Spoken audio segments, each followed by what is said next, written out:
రాజమండ్రిలో మెడికల్ విద్యార్థిని ప్రియాంక మృతి చెందడం దురదృష్టకరమని అనపర్తి ఎమ్మెల్యే నల్లమిల్లి రామకృష్ణారెడ్డి అన్నారు. మద్యం మత్తులో నిందితులు కారుతో ఢీకొట్టడంతో ఈ ప్రమాదం జరిగిందని, ప్రభుత్వం వెంటనే స్పందించి 30 లక్షల రూపాయల ఆర్థిక సహాయం అందించిందని తెలిపారు. నిందితులను ఇప్పటికే అరెస్ట్ చేశామని, మాదక ద్రవ్యాలు, మద్యం సేవిస్తూ వాహనాలు నడిపే వారిపై కఠిన చర్యలు ఉంటాయని స్పష్టం చేశారు. వైసీపీ నాయకులు విమర్శలు మాని ఆత్మ పరిశీలన చేసుకోవాలని, అవసరమైతే ఈ కేసు విచారణకు ప్రత్యేక దర్యాప్తు బృందాన్ని నియమిస్తామని స్పష్టం చేశారు. ముఖ్యమంత్రి గారు ఈ సంఘటన పైన నాయకులందరితో సమీక్షించడం, అత్యవసరంగా ఏదైతే కిమ్స్ లో జరిగిన మెడికల్ ఖర్చులు దాదాపుగా 10 లక్షలు అయింది. ఆ 10 లక్షలు ప్రభుత్వం నుంచి పే చేయడమే కాకుండా ఆ కుటుంబానికి 20 లక్షల ఆర్థిక సహాయం ప్రకటించి ఆ ఆర్థిక సహకారం అందించడానికి నిన్నటి రోజున హైదరాబాద్ లో ఉన్న నగర శాసనసభ్యులు మిత్రులు ఆదిరెడ్డి వాసు గారిని నిన్నంతా కూడా ఆసుపత్రి దగ్గరే ఉండి అక్కడ విషయాలన్నీ పర్యవేక్షించడం, బాడీతో పాటు వారి నేటివ్ ప్లేస్ కర్నూలు జిల్లా అక్కడికి వెళ్ళడం కూడా జరిగింది.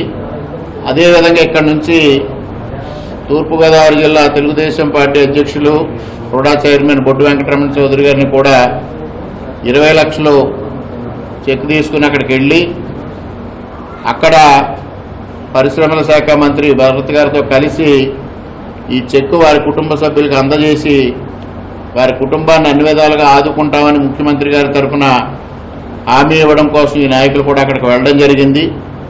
జరిగిన విషయాలన్నీ ప్రజలకు తెలియజెప్పాలనే ఉద్దేశంతో ఈరోజు ముఖ్యమంత్రి గారి యొక్క ఆదేశాల మేరకు మేమందరం మీ ముందుకు వచ్చి ఈ విషయాలు వెల్లడించడం జరుగుతూ ఉంది.